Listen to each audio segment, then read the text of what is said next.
Hey guys, welcome back to the High Man in a Circle. I'm John Mills, and today I'm going to be talking about 3 things I wish I knew in dating when I was younger. Number 1, don't kiss and tell. When you're on a date, she's asking you about, your previous girlfriend, girls you've slept with, girls you've hooked up with. Never give her the answer to that. She wants to know that if she goes and hooks up with you, that you're not going to go tell everyone about it. So by you not actually telling her this, it just makes her that little bit more comfortable with you, because she knows that whatever she tells you, whatever she does, if she does have sex with you, that you're not going to go and tell everyone you know about it and potentially ruin her reputation. Number 2, when she asks about your past, always put a positive spin on it. No girl wants to date a guy that is negative. If you're on a date and the girl asks you about your past and all you have to say is negative things about it, she's just going to assume that you're generally just a negative person. And most healthy, functional girls don't want to date a guy that is negative, because all that's going to do is bring their life down and obviously bring everyone else's life down. Having a positive attitude is the evolutionary version of big muscles. When we were cavemen, if someone would meet someone with a positive attitude, they'd assume that everything in that person's life was going very well, that they weren't facing any hardships, or they found a way to overcome those hardships. Everyone wants to be around the positive person. This can translate even into friendships. No one wants to be around someone who's negative all the time. And if you act positive on a date and just in general when you're around all people, they're going to associate positivity with you. You start talking negatively about things, they're going to associate negativity with you.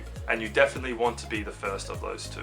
Being positive shows that you have a healthy mindset, a healthy mind, and a great life. People who are negative and their life sucks and everything always goes bad for them, or so they tell themselves, they have a negative attitude, and girls can sense that very quickly. So when girls ask you about your past, always put a positive spin on it. Generally, just be positive about everything. Number 3, when you've been dating a girl for a while and you can tell it's going into a relationship sort of phase, don't be the first to suggest labels. Also, don't be the first to say I love you. When you're dating and courting a girl, eventually it's going to get to the point where you're going to feel like that it should be something a bit more serious. But it's not the man's job to bring up the labels or to say I love you first. That is a woman's job. I know a lot of girls and guys out there would disagree with me, but it's always better if it's the girl's idea in regards to starting the relationship, and it's always better if she's the first one that says I love you. Normally getting to that stage takes about 2 months of dating.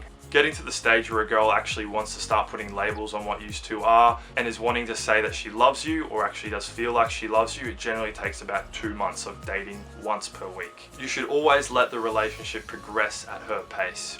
Most guys are ready to jump in pretty much straight away, and we're ready to start saying I love you and all that sort of stuff that you shouldn't be doing. You just provide the courtship and the dating and all the good experiences, and eventually when she feels like she's ready, she will actually bring up and start saying things like, what are we? Are we boyfriend and girlfriend? When she does start saying things like, what are we? Where's this going? Always ask, what do you mean? You want to make sure she's really asking about the labels and whether you 2 should be official. She's like, oh well, like, been dating for a while, are we boyfriend and girlfriend? And then that's your invitation to then ask her, like, alright, well, do you want to be boyfriend and girlfriend? Do you want to be my girlfriend? That's how the natural progression of dating into a relationship should be. Don't be stressed if she hasn't told you that she loves you yet. She eventually will when the time's right. And just be patient. Date her, provide the courtship. Eventually it's going to get to the point where she'll bring up the labels and then she'll say I love you. Thank you for checking into the High Man in a Circle. This is John Mills, and I'll see you next time.